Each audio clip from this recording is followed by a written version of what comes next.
Hey Hannah! So I know I made it seem like in my last video that the case was all wrapped up with a nice neat little bow on it, but there's actually been a whole bunch of developments in this past week, like like my new haircut. Isn't it cute? Do you like it? So Hope was arrested and she was taken to the police station on campus, and they told her that she was going to have to do some community service and pay a fine. Not that bad. And the next day, Jennifer found a whole stack of cash on her desk that was like the exact amount as the fine that Hope had to pay. But then it came time for Hope to do her first community service session, and she was nowhere to be found. And then nobody could find Rachel Lucy either. Dun dun dun. So they've probably like run away together to get married or something, and I know it's kind of illegal, but it's actually like super cute. I think that's everything. Yeah, I'm gonna go get Sherlock and make sure that I haven't missed anything. She'll fill in any blanks. Sherlock, come on! No. Sit. Good girl. Now you need to explain everything that you know about the case, because you knew like everything that Hope was going to say before she even said it. So talk. That was so long ago. Sherlock, it was a week ago. I know, and I've already begun to forget. Let me think. The key to the whole case was Rachel Lucy Ferry. I should have seen it sooner. Going to all those German classes helped me pinpoint several suspects, including Hope. She was the right height, had the right hair, everything. Oh, and I bet you could tell that she was an artist because she had all that paint underneath her fingernails. Right. Yes. But I still didn't know who Rachel was or why this woman would be blackmailing Trevor and Stanley. When I followed the girl who answered the ad about the ring and she got into a cab, I saw Hope behind the wheel of the cab. Since, as we now know, she's a cab driver. But I still didn't know her name. I got the cab number, and I called the cab company as though to compliment her driving, and I found out her name was Hope Jefferson. I looked her up on Facebook. Wait, you have a Facebook? No, of course I don't have a Facebook. But you have a Facebook. Oh my god, are you the one who's been hacking my Facebook? Were you the one who posted that status that was like, "Hi, I'm Jamie Watson and I like pickles," or whatever it said? No, that was Meg. Anyway, I checked Hope's relationship status, I searched her Facebook friends, there was no sign of a Rachel. But I did notice that she was friends with Lucy Ferry, Trevor's girlfriend. Her page was covered in boring get-well messages, but there was one particularly interesting one from her father in which he called her by her given name, Rachel Lucy Ferry.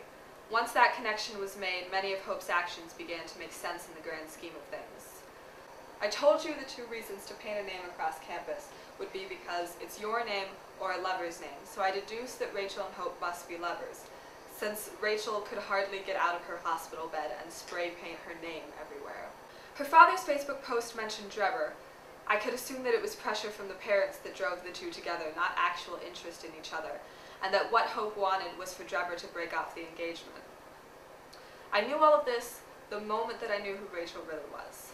It was the most logical solution given all the data. The final breakthrough came thanks to Lestrade. I was wondering why Hope had chosen that particular night to show herself and confront the boys.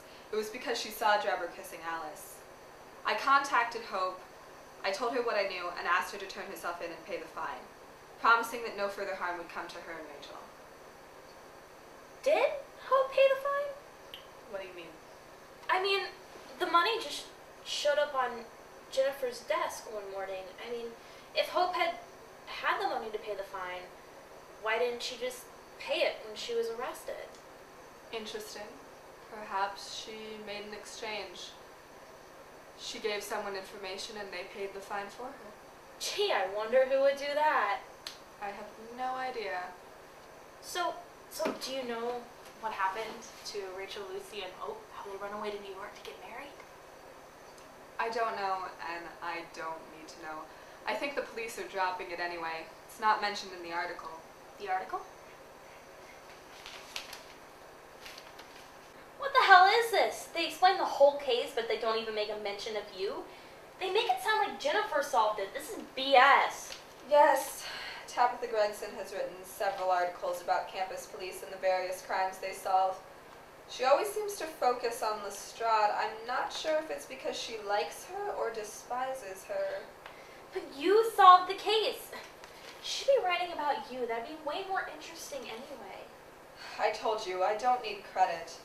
Lestrade hardly gets credit in her workplace. She can have it in the school paper. Besides, it is a minor article in the school paper. Nobody reads it. I'm gonna make sure that everyone knows you solved the case. I'll make people watch my videos. Then they'll have to know that you solved it. That's nice. Maybe I'll just keep cataloging your cases. Tabitha Gregson is lying, and that's bad reporting. You just want an excuse to follow me around with a camera. I'm the most interesting part of your life.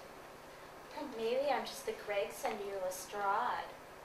No, that would be more like the Boswell to my Johnson. I don't know who those people are. Would that be, I mean, how about like Harry to your Hermione? Or I could be the Amy to your Doctor? Now, I don't know who those people are, but I don't think any of them were biographers. I mean, never mind. You get the point. Okay. Goodbye, Watson. I'm gonna duct tape her to the couch and make her watch all 8 Harry Potter movies. Love you, Hannah. Talk to you soon.